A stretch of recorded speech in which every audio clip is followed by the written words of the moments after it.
ඒ සුමේද තාපසතුමා වෙලා ඉස්සල්ලාම දීපංකර පාද මූලේ විවරණ ලබන මොහොතේ ළඟ හිටියා කෙල්ලෙක්. ඒ කෙල්ල නිල්මානෙල් මල් මිටි 8ක් පපුවට තුරුල් කරගෙන හිටියේ.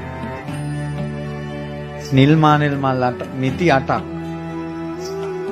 මහා බෝධිසත්වයන්ට දීපංකර බුදුරජාණන් වහන්සේ අනාගතයේ මේ තාපසයා ගෞතම නමින් බුද්ධත්වයට පත් වෙනවා කියලා විවරණ දෙනකොට අර ළඟ හිටපු කෙල්ලගේ ඇඟ සීතල වෙලා ගියා. ඇහි පිල්ලම් ගහන්න නැතුව බලාගෙන හිටියා. අතේ තිබ්බ නිල්මානෙල් මල් මිටි 8න් එක අතකට නිල්මානෙල් මිටි 3ක් ගත්තා. අනිත් අතට නිල්මානෙල් මල් මිටි 5ක් ගත්තා.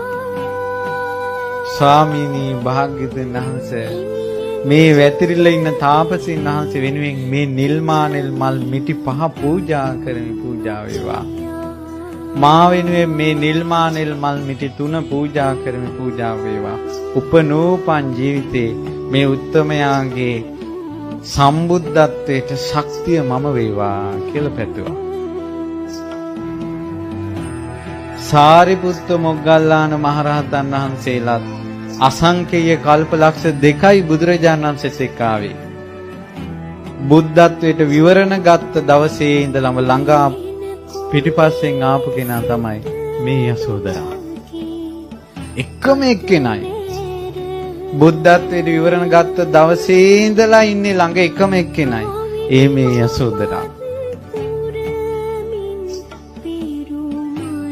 උපනෝපන් ජීවිතේ බිරිඳ වෙලා උපදිනවා.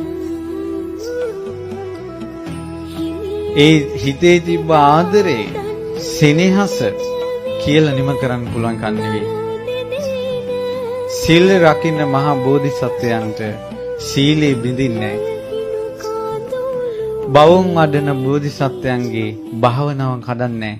හංසයෝ වෙලා ඉපදිලා ඉඳිද්දී තමන්ගේ ස්වාමී හංසයා මලපුඩුවට අහුවෙලා සියලු හංසයෝ පලා යද්දී ආපහු ඇවිල්ලා මලපුඩුව වටේ කැරකි කැරකි යනවා.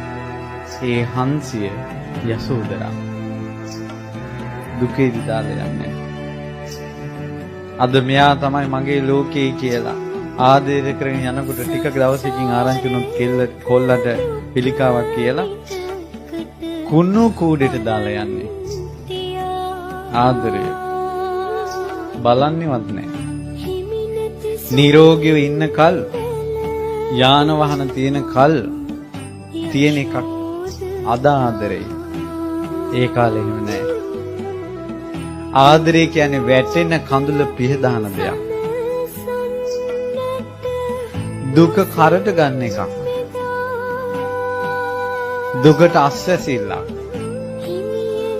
තනි නොතනියට ළඟ ඉන්න කෙනෙක්. ආදරේ කියන්නේ කඳුළු ගංගාවක අත්අල්ලගෙන ඉන්න පුළුවන් ආදරයට. අද එහෙම නැහැ.